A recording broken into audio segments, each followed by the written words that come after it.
Hey, Drewz Viewz, back for another edition of Anime Monday, reacting to an anime on a Monday. Still going long and strong with Code Geass, R2, Lelouch of The Rebellion. Up to episode 21 today, only 4 more left after this. I've looked at the official episode count, and it's 25, so getting really close to the end, and excited about that. Really looking forward to seeing what this crazy conclusion is going to be. I assume it is going to be something wild. Now, pretty big twist last time in episode 20 where it seems that Lelouch and Nunnally's mother, Marion Fiberchania, I think, is still alive somehow, has Geass powers as well. She overtook Anya's mind or whatever, or body, I guess, and was talking to Cece.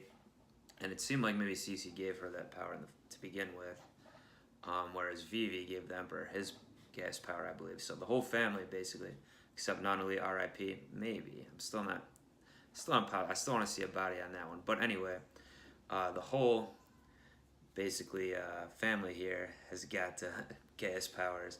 Now, very confusing to me still. I don't really understand how this is working. Like, did Marion fake her death? Or what is did her body die, and like maybe that's the case because she has to use other people as vessels, I guess, or whatever. Cece didn't really seem to be surprised to see her necessarily, and she called her like Mary in the Flash or something like that, so I'm not positive what that means either, but I don't know. Definitely want to see what's going on there. And then Lelouch at the end of the episode sealed him and his father up in C's world, or wherever it's called, wherever they are. Now with 5 episodes left, I'm pretty sure they're not going to be stuck in there until the end, so something's going to happen. But another confrontation between those two, and the Emperor didn't like that. He was surprised by that. Lelouch! And then what else is going on? See, I'm not sure what's going to happen there. Suzuki is fighting the current Knight of One, trying to become the Knight of One himself, but that guy was, I think Waldstein is his name, was fighting back well, but then the Black Knights and everyone were attacking, and the Black Knights, being led by Ogi, I guess now, are siding with the Schneizel contingency. Schneizel wants to be the new emperor. And that's pretty much it. Oh, the Chinese faction came back. It seemed like they're questioning the news that Zero is dead. I think it seemed like the Black Knights and them were gonna have to tell them, but that scene cut off, if I remember, so we didn't see it happen. But I think, everyone's going to be together this time. And I think they said they're going back to that island, Cayman Island or whatever it's called. So should be a pretty exciting one here. And I'm ready to get into it. Find my headphones. Let's see what this is called, the Ragnarok connection. So I think that Ragnarok is something that the Emperor said last time, or one of these recent episodes. Like, that's what he's trying to do, get started. Because he said he's trying to create a new world or something. He doesn't even care about being emperor of the world as it stands, I guess, which Schneizel does want, so. Alright, let's see what's going on. Look a little young for that, Anya.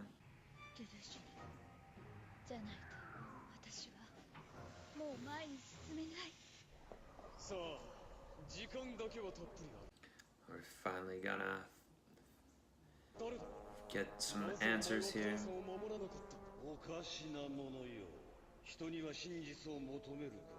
ここまで嘘ばかりついてきたお前他人に話を合わせる場に溶け込む melt into a place 国や民族コミュニティというものは存在しない皇帝という仮面をかぶっているもはや我々はペルソナなしでは歩めないのだ違うな以来英語を苦手嘘が無駄だと悟ったとそれが我がラグナレクの接続世界は欺瞞という仮面を脱ぎ捨て真実をさらけ出す Bro, just tell me what happened with Marianne.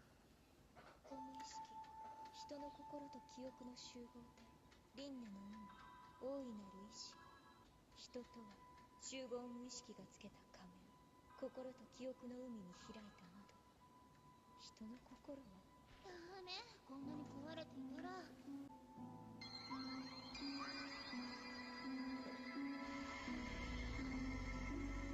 何をしているいるな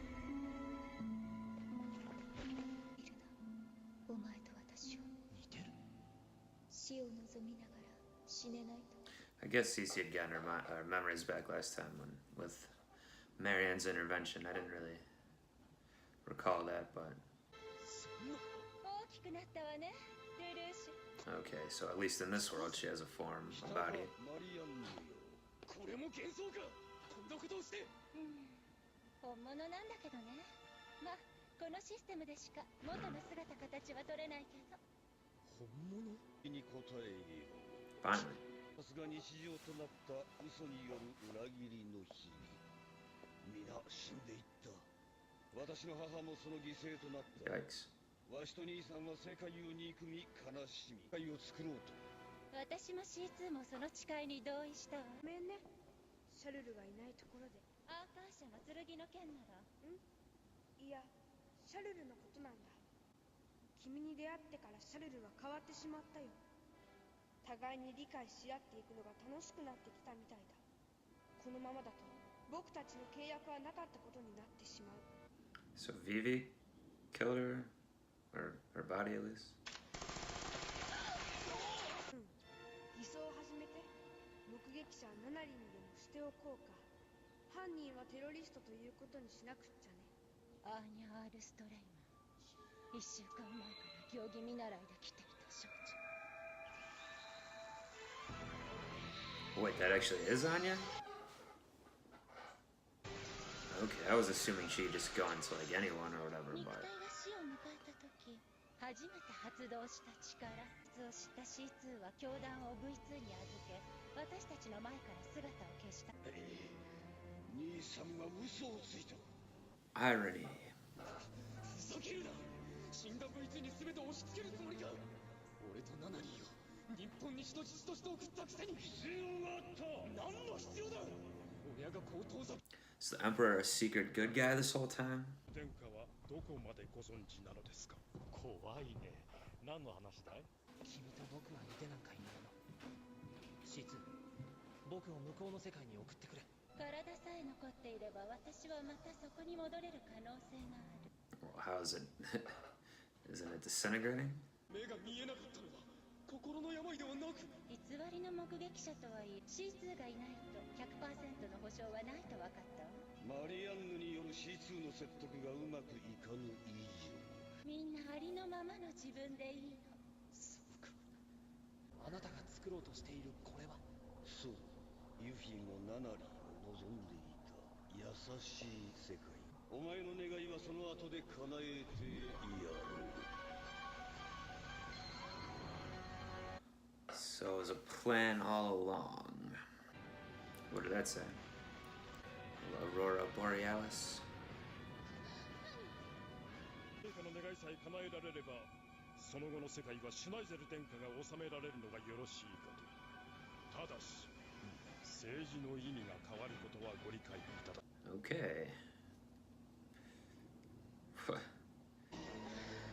始まる。アーカー社の剣が神を殺すの。質問をするの。俺はナナリーだ。ナナリーを言い訳に使うの。 Yes. お前の考えを認めない。 Lelouch. いい世界とは変化がない。生きるとは言わない。思い出の世界に等しい完結した閉じた世界。もう一つになれるのよ。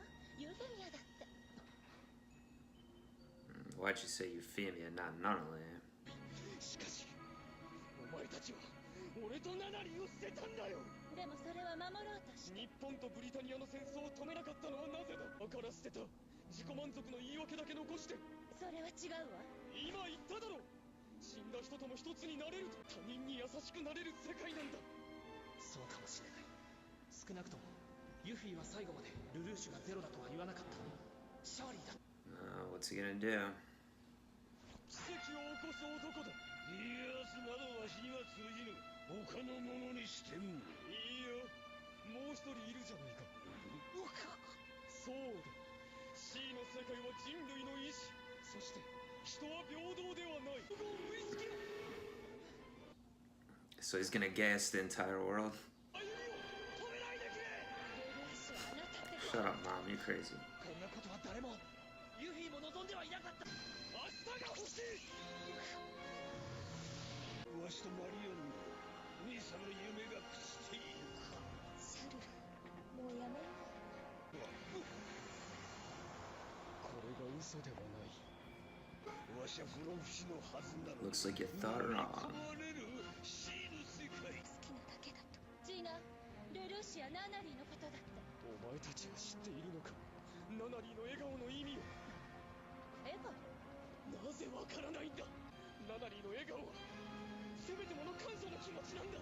そのようなごまかしこそが。それを嘘だとは言わせない。手を出すな。わしを拒めばその先にあるのはあやつのシュナイゼルの世界だぞ。お前の世界は俺が否定する。消え失せろ。 I'm still not exactly sure what he did. Like, he gassed the whole consciousness or whatever, but what was the command specifically? I don't know. やることを選んだ。だがあ、ルルーシュはユフィの仇だ。だから We just tell him it was an accident already. 1ヶ月が経ちました。本日は Alright, time jump. 法廷陛下。 So Lelouch is gonna be the emperor, then Schneizel's missing. まさか。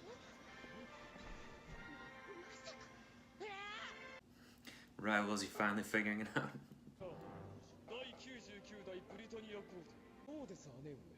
地獄の底から Have we even seen those other sisters よ yet? かったよ。シャルルジ・ブリタニアは私が殺した。次の皇帝には私が。 I don't know if that's how succession works, but let's see as a kid, yeah. So he is on his side. ナイト・オブ・ゼロの称号を与える。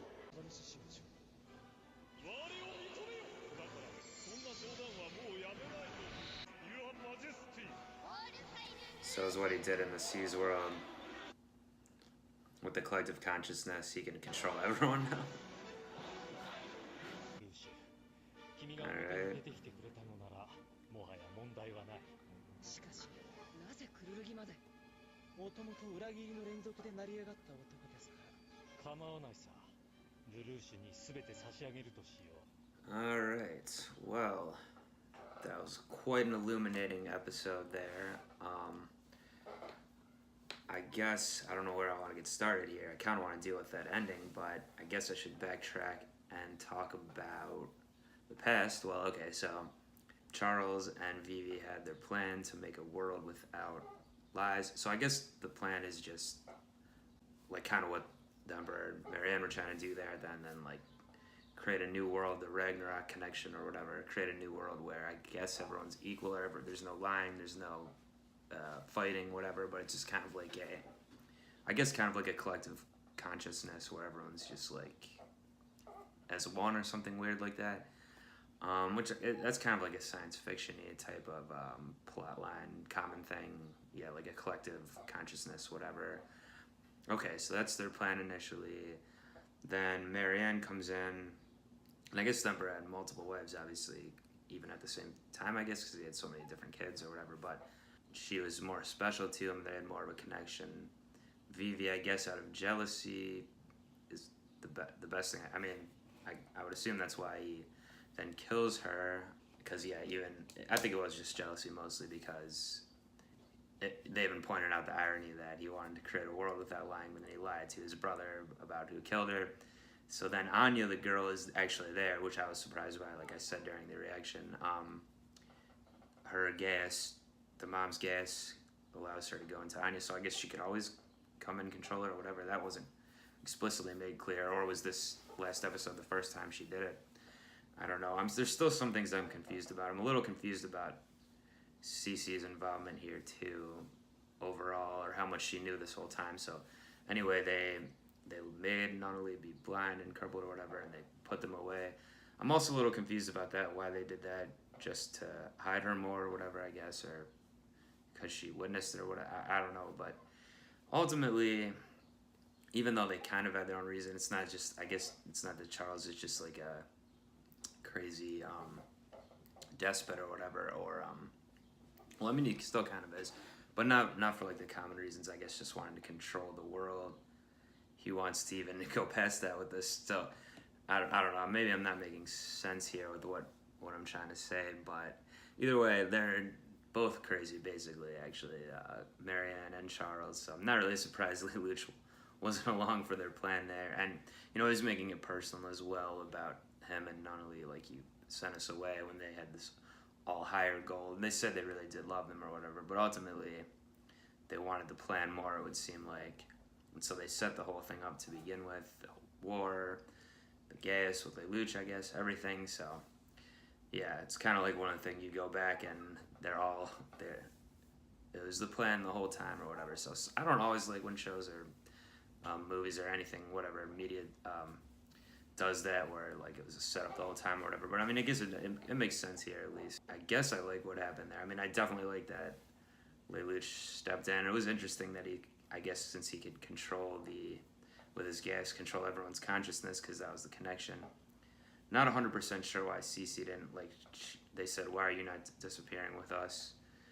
I'm not 100% sure why that is, but, you know, maybe if I rewatch this or edit this, I'll pick up on more stuff. But then, so getting to the end then, well, I mean, he obviously doesn't have control over everyone in the world because Schneizel and them were all watching him. They weren't, like, just chanting, all hail Lelouch, like everyone in the room was only the people in the room doing that, but he can control everyone. That's, I guess, I'm not necessarily supposed to know that yet, but... And why is Suzaku with him? You know, they cut it off. They went to 1 month later. So, are they really working together now, or does Suzaku still have his own plan to combat Lelouch? I mean, like Schneizel, whoever that was with Schneizel said, just because he, you know, Suzaku just betrays people, whatever, which is kind of, I mean, kind of has happened. Well, he killed his own father. All this, he does things for his own kind of purposes, or because he thinks it's the right thing to do, when it doesn't necessarily go along with the greater good, or, you know, doesn't take other people's thoughts into consideration. So, I mean, I kind of want Suzaku and Lelouch to be together and then here on the same side. At the same time, though, I kind of want Schneizel, like, I kind of do feel like Schneizel's more on the right side here. I mean, he's the only one playing at, like, a normal person, human's advantage here. I mean, like, I do think Lelouch did the right thing by stopping his parents there with their plan, but then he's still seemingly just trying to take over the world himself, controlling everyone. Does he really have another plan in mind? I don't know, but from my perspective right now, I wouldn't really necessarily mind if Schneizel was able to beat him somehow and actually take over or whatever. So, and with 4 episodes left, I mean, that's clearly the conflict they're setting up here. So I guess I'm supposed to be on Lelouch's side, the main protagonist, but I don't know if I really am. It's interesting. Definitely like what they've set up here. So a lot of questions still, but yeah, like I said, that gave us a lot of the backstory filled in. And then with Nunnally, you know, I've been harping on this a little bit, but I don't know. Even the way they said, like, they said the dad or mom or whoever it was said something about Euphemia instead of Nunnally when they're saying we can be reunited. Why didn't they say we can all be reunited, dead and living, with the core family there? I mean, they're kind of talking about it, but I definitely feel like that was kind of weird, and I don't know. I think she might still be alive. Now, what function that's going to take, I don't really know, but I don't know. It seems suspicious to me still. All right, well, anyway, I think that's going to conclude my thoughts on my reaction recap on R2 episode 21, The Ragnarok Connection. So I'll be back for episode 22 next time. Getting real close to the end here. But it's been Drewz Viewz. Please subscribe if you like this. Check it out. Leave a comment. Fill me in as long as it's not spoiling the end of the show. Fill me in on something I might have missed or got wrong. Some people like to do that, so that's good. I can learn more that way too. And yeah, stay tuned for next time. Peace. このサイダ式